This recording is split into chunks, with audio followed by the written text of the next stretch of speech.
It's also interesting looking at the artwork of ancient Egypt as well, when you see stuff from like the early days, even going into the later periods, the way that people are depicted, for instance, is different. Like, you know, obviously Egypt with the hieroglyphs and the artwork that they had, everyone's always depicted as like 2D. So everyone's very flat and all the limbs are very uniform. Whereas when you start going into kind of, you know, the sculptures that they were doing in the later period of ancient Egypt, they're building full statues of people and they're going more into kind of the 3D space, I suppose.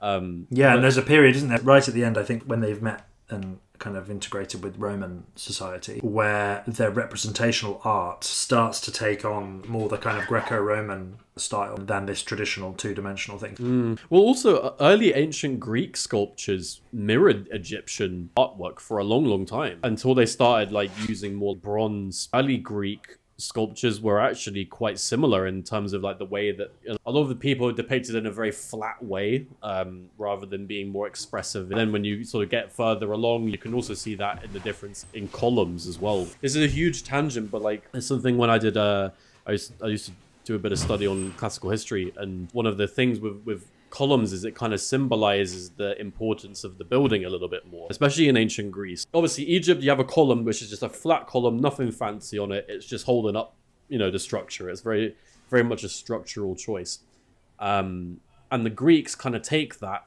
initially, and you have three main categories of columns, right?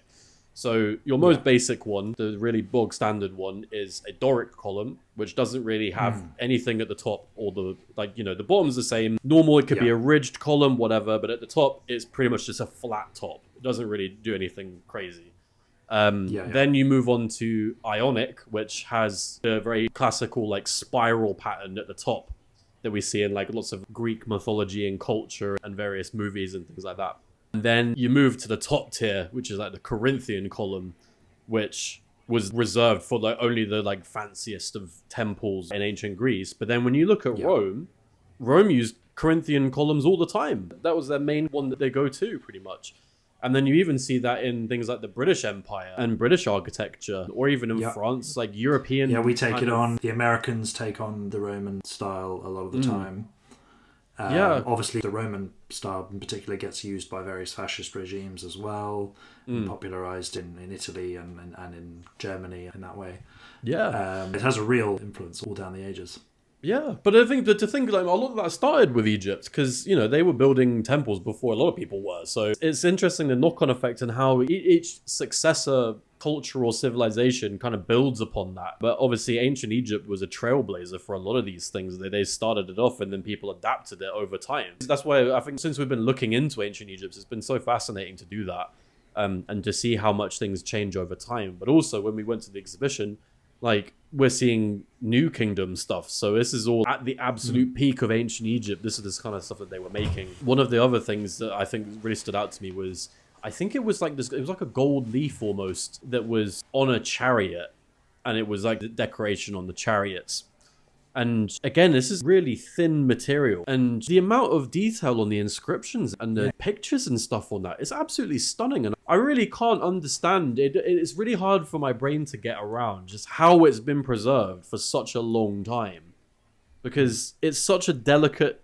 A chariot's going to get damaged, isn't it, by its very nature? So for gold leaf on a chariot to have survived is extraordinary. Yeah. I mean, it's absolutely incredible, the amount of detail. And then, like you were saying, with some of the jewelry, the gemstones they had that have been preserved for such a long time. I mean, gemstones are probably a bit easier to preserve than metalwork and stuff like that. But even still, like, some of the detailing on the jewelry is incredible. And when we saw, I think it was a dagger as well, that had various different jewels encrusted on the hilt of the dagger. There was lapis lazuli, there was a ruby. Probably some obsidian in there as well. Yeah, and it's just absolutely incredible amounts of detail. But yeah, I thought it was an incredible exhibition. And if you're based in London or if you visit in London, I'd absolutely go and see it. It's really, really worthwhile. I think even if you have no real kind of basis of knowledge on ancient Egypt, I think it's a really good place to start.